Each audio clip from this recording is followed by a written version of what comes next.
हाय friends आपको स्वागत करुच्ची studio with Rinku Sahu channel रे फ्रेंड्स यही क्लास रे आम rights of British power in India रो subsidiary alliance system doctrine of lapse policy dual government Ryotwari system Mahalwari system permanent settlement system बा जमींदारी सिस्टम विषय पढ़ा आपन जदि प्रीवियस ईयर क्वेश्चन को देखते 2021 2014 रु 2021 पर्यंत ताहले प्रति शिफ्ट 31 टी शिफ्ट रे एग्जाम होइतिला 2014 रु 2021 मध्य प्रति शिफ्ट रे यही समस्त 6टी सिस्टम रो क्वेश्चन आसुची तेणु ताहा विषय में एही क्लास रे पढ़ा आपन जदि 2014 रु 2021 मसीहा पर्यंत 2014 रु 2021 मसीहा पर्यंत 31 टी शिफ्ट रे एग्जाम होइतिला समस्त शिफ्ट रो हिस्ट्री एवं पॉलिटिकल साइंस रो क्वेश्चन को डिस्कशन कराइछि ताहा देखि नांती ताहले आम चैनल रो हिस्ट्री एवं पॉलिटिकल प्लेलिस्ट को जाय देखि पारबे आम चैनल रे प्रतिदिन क्लास करबा पई चैनल को सब्सक्राइब करंतु एवं टेलीग्राम ग्रुप रे जॉइन मध्ये होंतु तेणु आरंभ करबा एही समस्त 6टी सिस्टम विषय में एही क्लास रे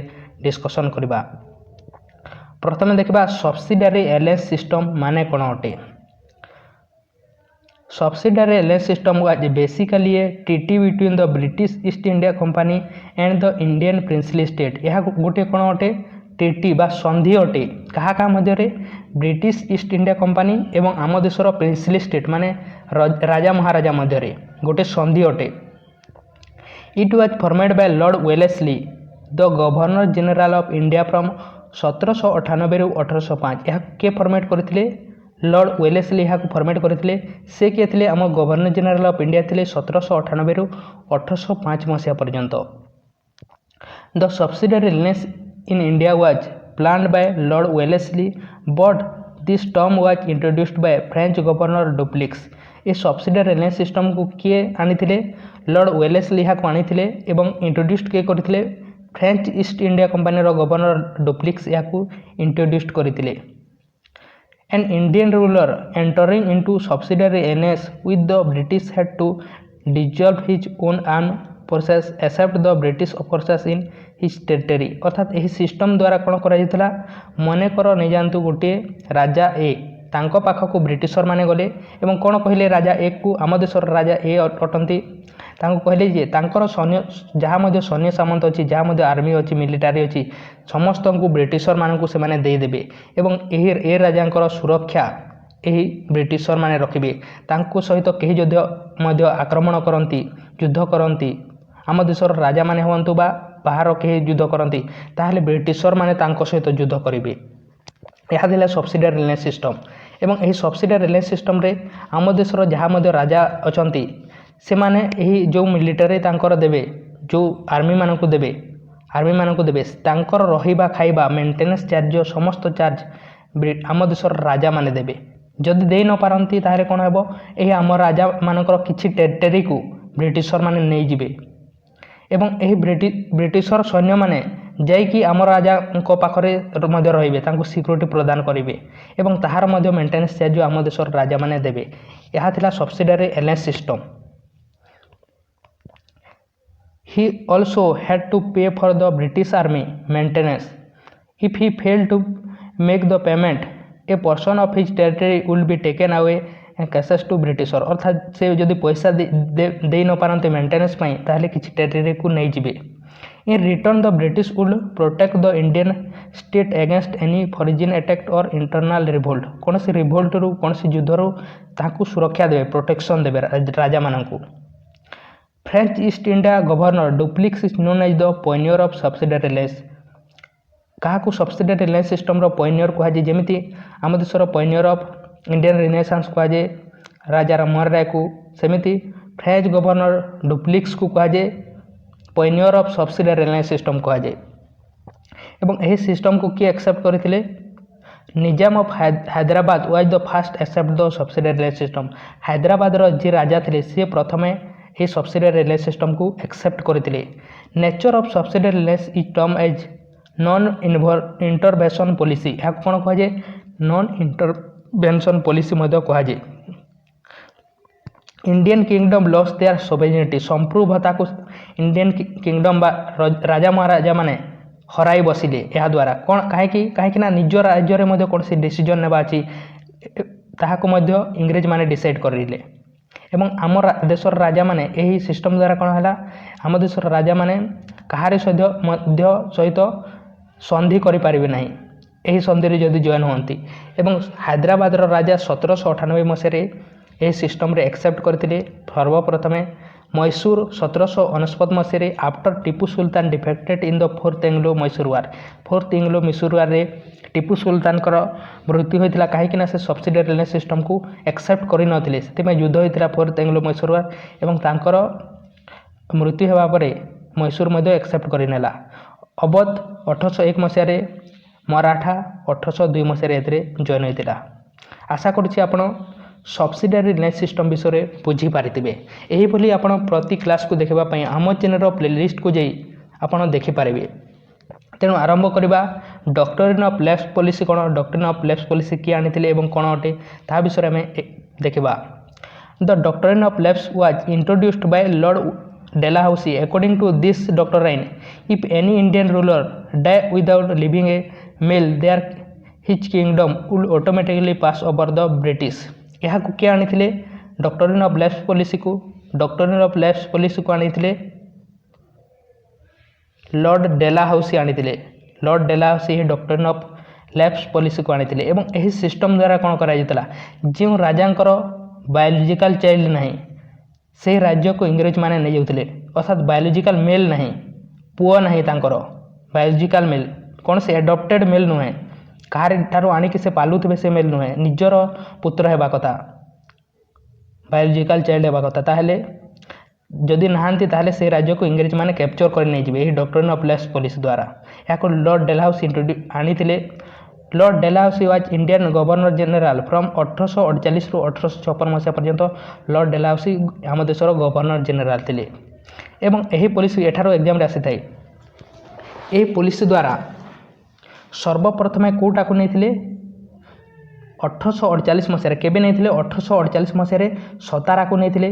ଜୟପୁରକୁ 1849 ମସିହାରେ ନେଇଥିଲେ। ସମ୍ବଲପୁରକୁ ମଧ୍ୟ ଆମ ଓଡ଼ିଶାରେ ଅଛି, ଏକ୍ଜାମରେ ଆସିପାରେ।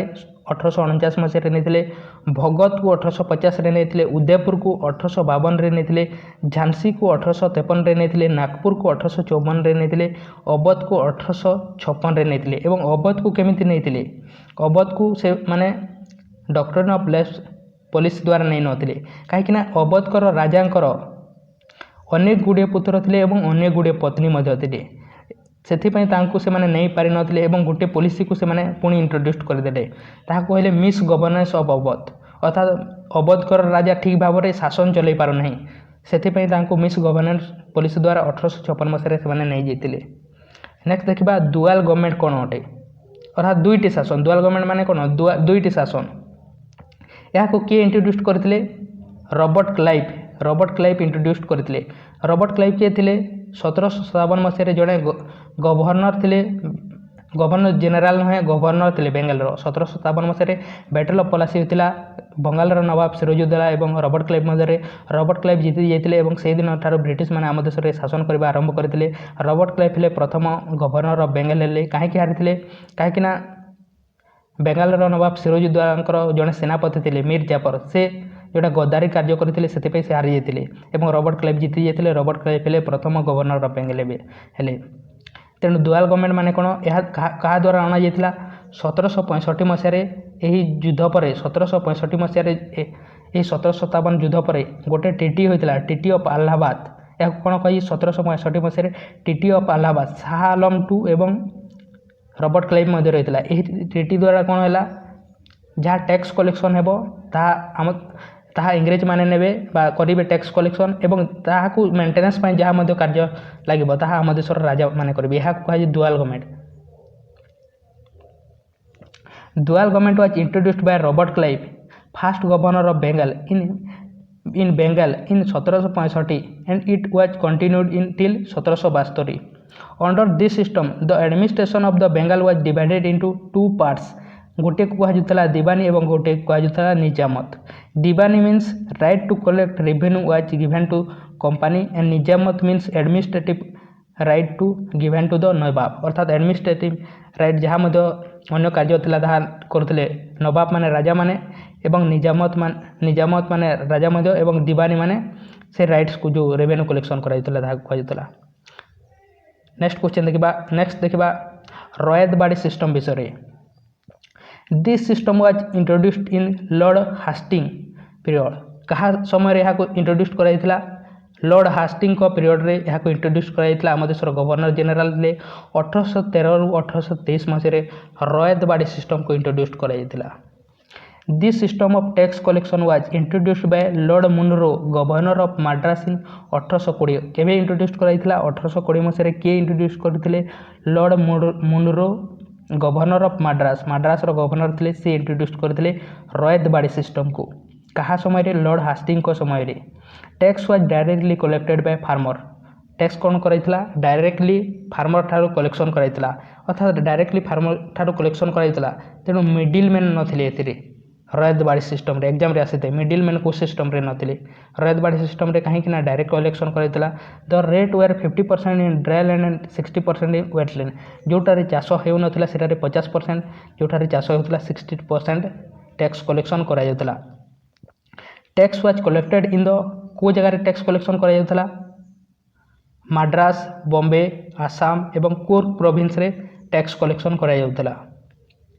नेक्स्ट आशा करुच्ची फ्रेंड्स आप रयतबाड़ी सिस्टम विषय बुझी पारिथिबे आपण नोट तैयारी करबा पई चाहंती ताले तैयारी करि परिबे। महलबाड़ी सिस्टम नेक्स्ट सिस्टम होची महलबाड़ी सिस्टम कोन जानिबा the mahalwari system was introduced by Holt Mackenzie कि इंट्रोड्यूस करथिले Holt Mackenzie under the Lord William Bentinck जने गवर्नर जेनेल थे तांको समय रे हॉट मैकेंजी यहाँ इंट्रोड्यूस करथिले 1833 रे एरिया यह द्वारा कौन करा area was divided into small महल माने कौन विलेज एरिया गुडी को विलेज कर डिवाइड कर दिया गला। Collection of tax was done by head of village जे विलेज रो जे हेड थांती से टैक्स को कलेक्शन करिले अर्थात टैक्स कलेक्शन करिले लोक मान ठारो अर्थात से माने गाली मजे सुनिले। Tax was collected by 66% tax collection करिले को जगार टैक्स कलेक्शन करिले पंजाब अवध आग्रा एवं ओडिशा एवं एमपी रु टैक्स कलेक्शन करे। महलबाड़ी सिस्टम आशा करुच्ची आप बुझी पारिथिबे 66% टैक्स कलेक्शन करागला डायरेक्ट विलेज हेड जे थिले टैक्स कलेक्शन करले एरिया गुडी को विभिन्न भाग में डिवाइड करागला विलेज भाव में पंजाब अवध आग्रा एवं एमपी ओडिशा रे टैक्स कलेक्शन करागला किए इंट्रोड्यूस करथिले हॉट मैकेंजी इंट्रोड्यूस करथिले विलियम बेंटिक को गवर्नर जेनेलशिप 1833 मसीह महलबाड़ी सिस्टम आशा करुच्ची आप बुझी पारिथिबे। नेक्स्ट देखिबा परमानेंट सेटलमेंट सिस्टम कोन बा परमानेंट सेटलमेंट सिस्टम को जमींदारी सिस्टम मध्य कहा जाए कहीं जमींदार एथिरे परमानेंट सेटलमेंट सिस्टम को जमींदारी सिस्टम मध्य कहा जाए। The permanent settlement system zamindari system of Bengal introduced by Lord Cornwallis किए इंट्रोड्यूस करते लॉर्ड कॉर्नवालिस इंट्रोड्यूस करते कौन कह फादर ऑफ सिविल सर्विस कह जाए से इंट्रोड्यूस करते जमींदारी सिस्टम को बा परमानेंट सेटलमेंट सिस्टम को।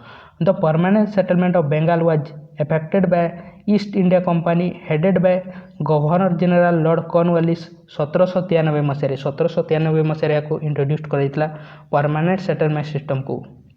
किंग राजा king zamindar collected the tax किए करुला कलेक्शन करुला tax divided into 11 parts and 10/10 एवं यह द्वारा कौन करा जमींदार यहाँ कलेक्शन कराइला एवं टैक्स को 11टी भाग में विभक्त करा जाउतला 10 भाग नेउतले ब्रिटिशर माने गोटी भाग राजा माने नेउतले। एरिया को जगह टैक्स कलेक्शन कराइला बेंगाल बिहार ओडिशा एवं तापर कोठारे करागला नॉर्थ मद्रास रे करागला एवं यह द्वारा कौन करा zamindar was recognise as the owner of the land. तो आशा करुच्ची आप परमानेंट सेटलमेंट सिस्टम बुझी पारिथिबे आपन जदि बुझी पारि ना ताहले पुणी थरे क्लास को देखंतु पुणी थरे देखंतु नहले आपन 2-3 डेज पर पुणी थरे देखंतु क्लास को ताहले बुझी पारिबे। आशा करुच्ची फ्रेंड्स आप बुझी पारिथिबे बुझी पारिछंती ताहले वीडियो को गोटे लाइक कर दियंतु चैनल को सब्सक्राइब करंतु एवं शेयर मध्य करंतु।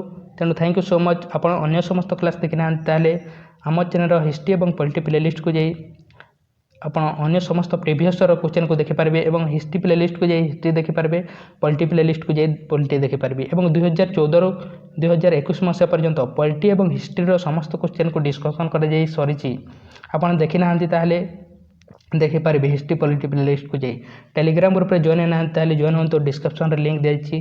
तेणु थैंक यू।